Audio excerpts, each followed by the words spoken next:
नमस्कार, मैं आरती शर्मा। जैसा कि आप लोगों को पता है कि पहले मेरे वीडियो में आए थे पुरुष वचन और लिंग। अब उसी प्रकरण को हम आगे ले रहे हैं, जिसका प्रकरण है या टॉपिक है लकार। लकार को ही संस्कृत हिंदी में काल कहते हैं, जिसको हम संस्कृत में लकार कहते हैं।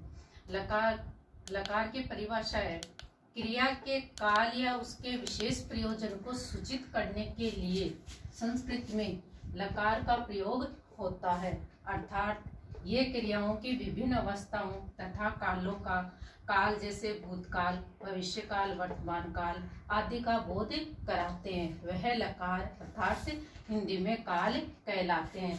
जैसे हमें अपनी काल के बारे में पता चलता है, जैसे भूतकाल में कोई गया था, भविष्य काल में कोई आएगा।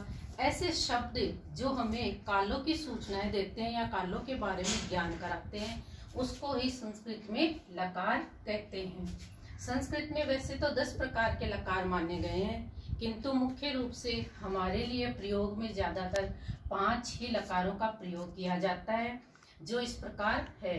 लकार, जिसको हिंदी में कहते हैं काल। पहला आता है लट लकार। लट लकार में आता है वर्तमान काल, यानी जो काम इस समय हो रहा है उसी में वर्तमान काल आता है और वह लकार कहलाता है लट लकार। जैसे इस काल को जानने के लिए या इस लकार को जानने के लिए हमें ऐसे शब्द, सूचक शब्द मिलेंगे, जैसे ता है, ती है, ते है।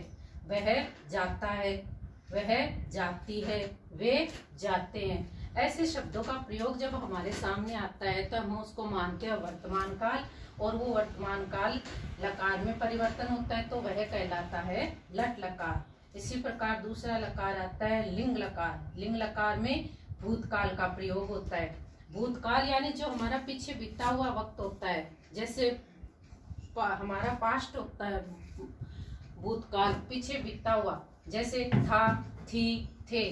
जैसे हमारे सामने शब्द सूचक आएंगे, एक बार एक राजा था, ऐसे कोई वाक्य हो तो उनमें आता है भूतकाल, और भूतकाल से वह लकार परिवर्तन होता है लिंग लकार में। इसी प्रकार तीसरा लकार आता है हमारा लिट लकार। लिट लकार में आता है भविष्य काल। भविष्य काल के शब्द सूचक होते हैं, जैसे वह जाएगा, वह गया, वह जाएगा, वह जाएगी, वह खाएगा। ऐसे कोई भी शब्द हमारे पास आते हैं या ऐसा कोई भी वाक्य हमारे पास आता है तो उसको हम भविष्य काल मानते हैं, यानी आने वाला समय, और उस भविष्य काल को लकार परिवर्तन हो जाता है लिट लकार में।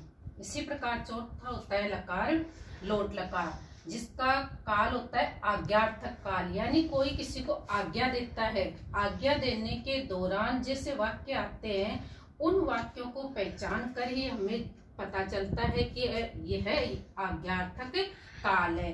जैसे तुम वहां जाओ, तुम वह पढ़ो, तुम यहाँ आओ। ऐसे कोई भी वाक्य हमारे पास आते हैं तो वह हमारा आज्ञार्थक काल कहलाता है, और आज्ञार्थक काल परिवर्तन होता है तो वह लकार में बदल जाता है और लकार कहलाता है हमारा लोट लकार। इसी प्रकार हमारा 5वां लकार आता है विधिलिंग लकार, जो चाहिए के अर्थ में प्रयुक्त होता है। इसके लिए ऐसे वाक्यों का प्रयोग होता है, जैसे हमें पढ़ना चाहिए, हमें जाना चाहिए, हमें पीना चाहिए। ऐसा अगर चाहिए के अर्थ में जो भी वाक्य हमारे पास आता है वह हमारा विधिलिंग लकार कहलाता है।